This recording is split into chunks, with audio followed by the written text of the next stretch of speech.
today's free life training, I'm going to share with you 3 things that I did to build my children's college portfolio beyond the $500,000 mark using long-term investing. Now, how would you feel about ditching the savings account that's earning you $0 in interest? Sometimes you're losing money in that savings account, and really begin to invest long-term to build generational wealth. For those of you who don't know me, I am Tanya Taylor of Grow Your Wealth, and I teach people how to manage their personal finance. So that includes credit, budget, debt, and of course, investing so that you can get out of the cycle of poverty and start building generational wealth. Because so many people fear the idea of investing, I have put together a 5 steps to investing in the stock market guide. Just send me a DM and I'll be happy to share that with you. In every single one of my videos, you're going to receive a strategy that you can implement toward building wealth. So as I said, I'm going to be sharing with you 3 things that I did to grow my children's college portfolio beyond the $500,000 mark. And these are strategies that you can put in place as well. There is no magic to what I did. As long as you're consistent, you will be able to do it. So the first thing that I did is, I started with my why. Why am I building a college portfolio for them? So many students, they either go to public colleges or they take on debt for themselves and they pay for it over time. For me, I had a different mindset. I did not graduate college with debt, but I've also seen and counseled people who has a lot of college debt. And I realized that when you get into so much debt in college, it's so difficult to dig yourself out. So when I took a step back and looked at where I would like to see my children, I didn't want them to end up graduating college with a lot of debt. So that's where I started. My first thing was I did not want my children to graduate college with a lot of debt. So then that led me to number 2. If I didn't want them to graduate with debt, then how am I going to alleviate that? So the second thing that I did was I looked at what is college tuition going to be like for them. And that can take many forms, right? You can look and say, well, I'll only be able to send my child to a city college or a state college, and tuition will be estimated to be, let's say, $12,000 or $14,000. And so if you multiply that over 4 years, you come up with that total. And then your goal is to save towards that. I don't know what my children will want to do when they grow up because I started this process very early on. So I got books and I started looking at what is the most expensive college and how much will they need to pay for tuition if they go to that college. And then I worked my way back. So when I did the math, what I came up with was $60,000.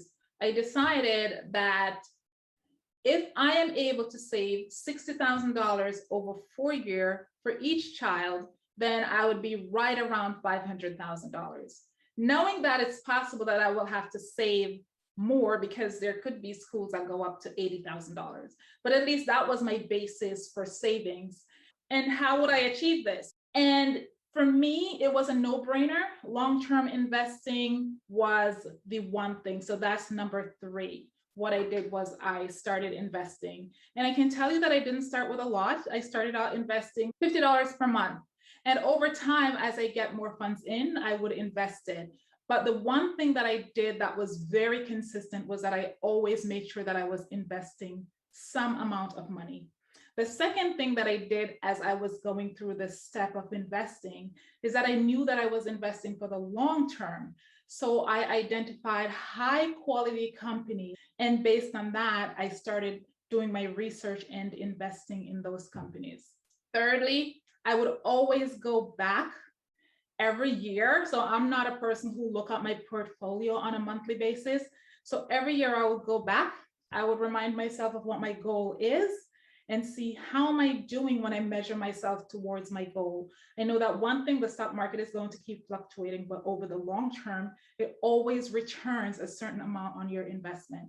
And 2, I would check, am I investing enough that's going to get me there? Based on the investments that I've made, I've actually gone beyond the $500,000 mark. I've balanced out some of the investing in the stock market with other types of investment as well, but it has put them beyond the $500,000 mark, and they still have a couple of years left before they head off to college. Now, I didn't really have anyone to teach me how to do this. These are things that I learned over time. The biggest takeaway, however, for me was that I was very consistent, and I was also very diligent in doing my research before I invested, because I don't like losing money. I don't know about you, but I didn't want to invest and then lose money over the long term. Over the short term, I don't really care because the market is going to go up and down. Your goal may not be 500,000. Your goal may be 100,000 or $50,000, but the mindset that you have to have is that you have to start today,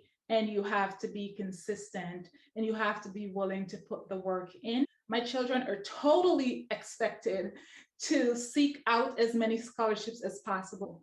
But that's where building generational wealth comes in, because if they do get scholarships to go to college, then that money can be set aside for them for later years to further invest in whatever endeavor they are interested in. So now they're building generational wealth. I told you that I would share with you the 3 things that I did to build my children's college portfolio beyond the $500,000 mark. And I know that you can do that too. You just have to decide on why you want to save this money. And this just doesn't go for college tuition. It could be for retirement as well. You have to decide on the dollar amount that you need. And lastly, you have to set your goals. You have to have milestones, and you have to go back and remeasure. Lastly, I do have that free download on 5